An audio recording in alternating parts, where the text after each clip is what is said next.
Bismillahirrahmanirrahim. Assalamualaikum warahmatullahi wabarakatuh. Alhamdulillah wassalatu wassalamu ala Rasulillah wa ala alihi wa sahbihi wa mawalah thumma ma ba'd. Bapak Ibu jamaah yang semoga senantiasa dirahmati Allah SWT. Alhamdulillah pada kesempatan malam hari ini kita akan kembali melanjutkan kajian tafsir dari surat Al-Mutaffifin.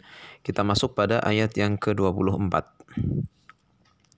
Pada ayat yang ke-24 Allah SWT berfirman, A'udzubillahi minasyaitonirrajim, ta'arifu fi wujuhihim nadratan na'im.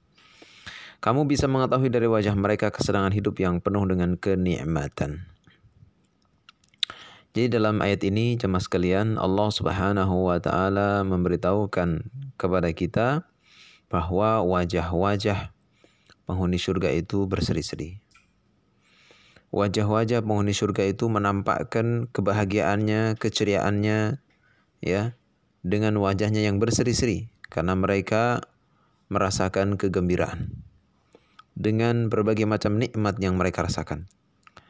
Lalu di ayat 25 Allah SWT berfirman, yusqawna min rahiqin makhtum. Mereka diberikan minum dari khamr yang murni, yang tidak memabukkan, yang tempatnya masih tertutup atau masih disegel. Jadi salah satu minuman penghuni surga adalah khamr. Khamr itu adalah sari buah.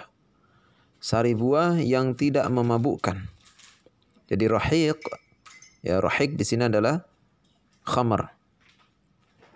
Kalau kita di dunia khamr itu diharamkan, nanti kelak di akhirat khamr itu dihalalkan bagi orang-orang beriman. Karena itu Rasulullah SAW menyampaikan di dalam hadisnya yang sahih, riwayat Bukhari dan Muslim, man syaribal khamra fid dunya, siapa yang minum khamr di dunia, summa lam yatub minha, lalu dia tidak bertobat darinya, hurimaha fil akhirah, maka akan diharamkan untuknya minum khamr di akhirat. Dan ada sebuah kaidah, siapa yang ingin bersegera mendapatkan hal-hal yang tidak dibolehkan di dunia, akan diharamkan untuk mendapatkannya di akhirat. Contoh daripada penerapan kaidah ini adalah tentang larangan laki-laki memakai emas dan sutra. Laki-laki tidak boleh di dunia memakai emas dan sutra, karena sutra adalah pakaian akhirat, karena emas adalah perhiasan akhirat. Dari Anas bin Malik radhiyallahu anhu yang mengatakan bahwasanya Nabi SAW bersabda, la talbasul harira, janganlah kalian memakai sutra, fa innahu man labisahu fid dunya lam yalbashu fil akhirah.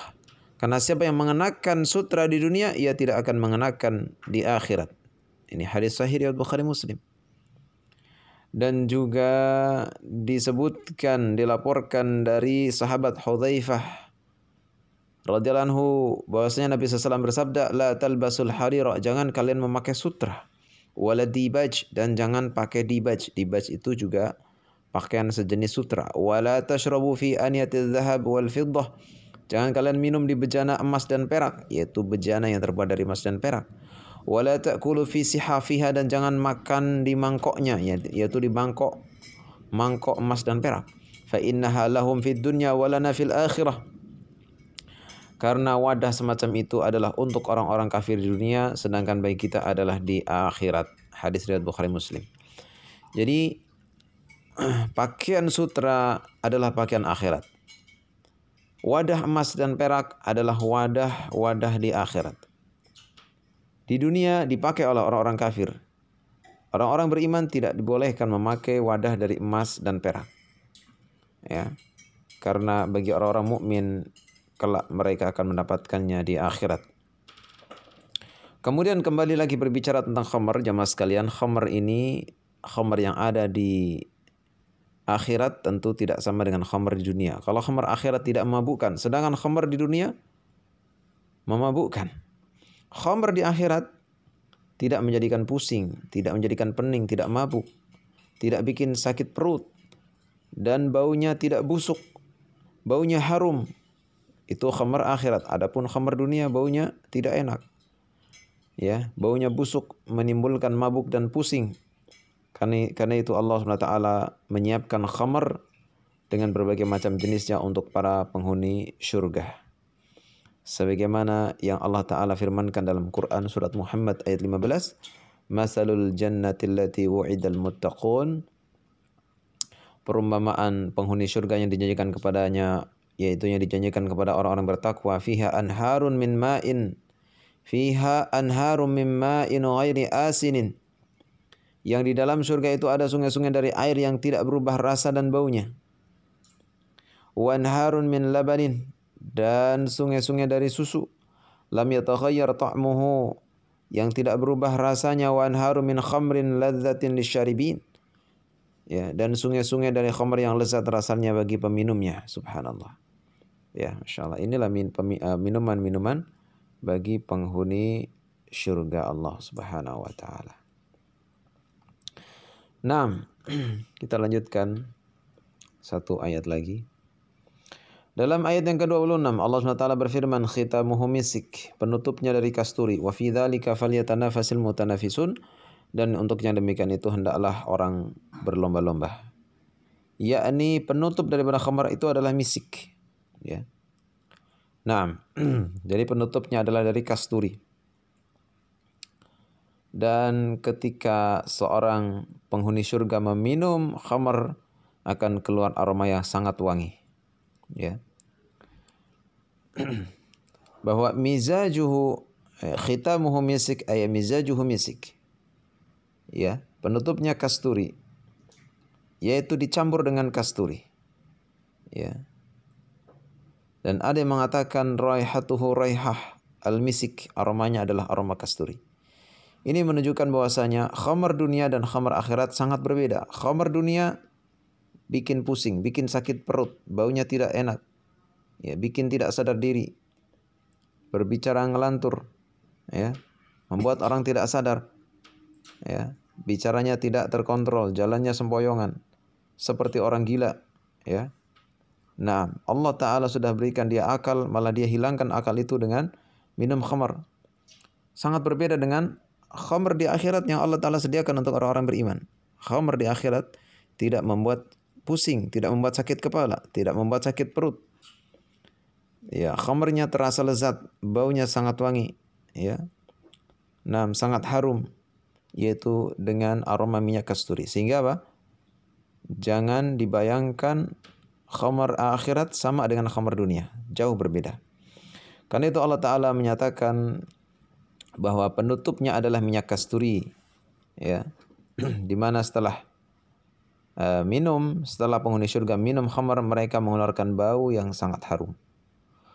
Para penghuni surga setiap meminum khamar, mereka meminta tambahan terus-menerus. Setiap gelas yang mereka ambil memberikan rasa yang berbeda-beda. Allah Ta'ala berikan nikmat yang luar biasa. Apakah kita tidak mau bersabar sedikit di dunia demi mendapatkan kenikmatan yang luar biasa ini? Ya, kita mohon kepada Allah. Semoga Allah senantiasa berikan taufik dan hidayahnya kepada kita untuk senantiasa bertakwa kepadanya. Semoga Allah, ya, anugerahkan kita, ilhamkan kita ketakutan yang sesungguhnya. Takut kepada Allah.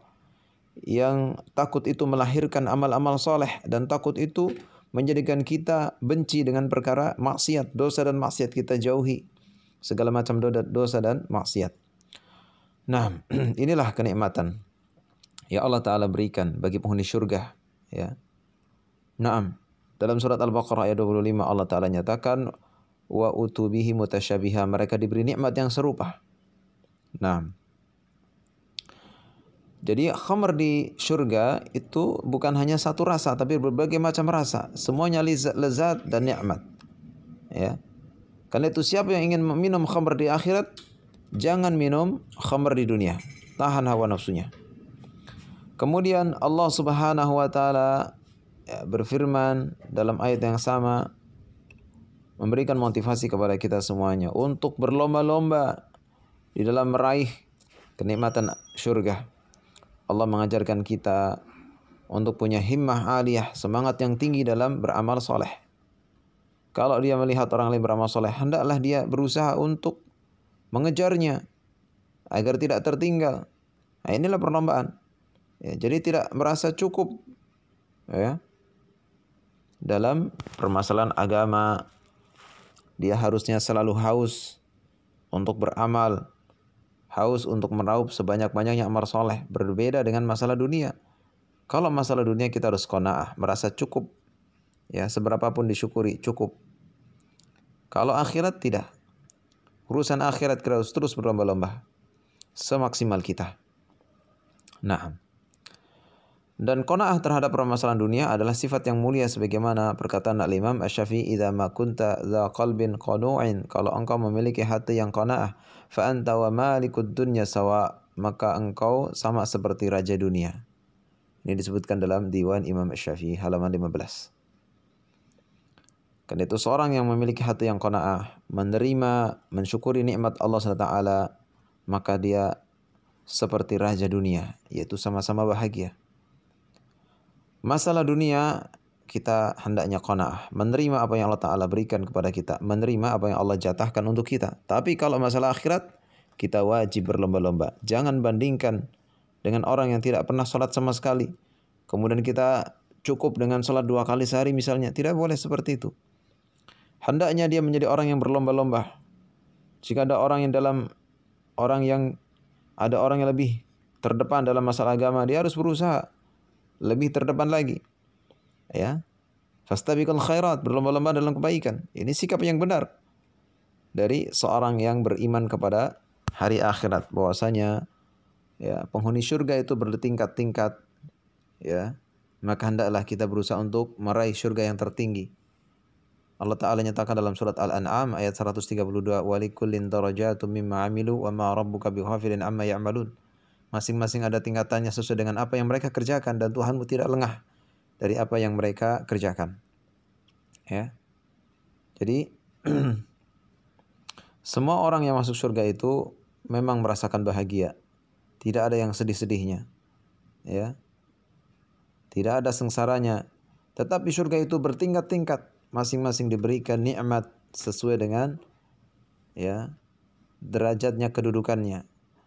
Ya. Dan masing-masing diberikan derajat kedudukan sesuai dengan amal-amal mereka. Semakin kita banyak amal soleh, maka tentunya surga yang akan kita raih semakin tinggi. Nah, demikian juga seorang yang misalnya menghafal Al-Quran, semakin ya banyak hafalannya, maka kedudukan di surga semakin tinggi. Nah, karena itu kita mohon taufik dan hidayah kepada Allah SWT. Semoga Allah Ta'ala senantiasa menambahkan keimanan dan ketakwaan kepada kita. Ketakutan yang sesungguhnya, ketakutan yang melahirkan amal-amal soleh dan benci kepada setiap dosa dan maksiat. Naam, wallahu waliyut taufik. Semoga Allah Ta'ala ya istiqomahkan kita di atas iman dan Islam, di atas tauhid dan sunnah, dan semoga Allah wafatkan kita dalam keadaan husnul khatimah. Amin ya rabbal alamin. Subhana rabbika rabbil Subhanakallahumma hamdika asyhadu an la ilaha illa anta astaghfiruka wa atubu ilaik. Wassalamualaikum warahmatullahi wabarakatuh.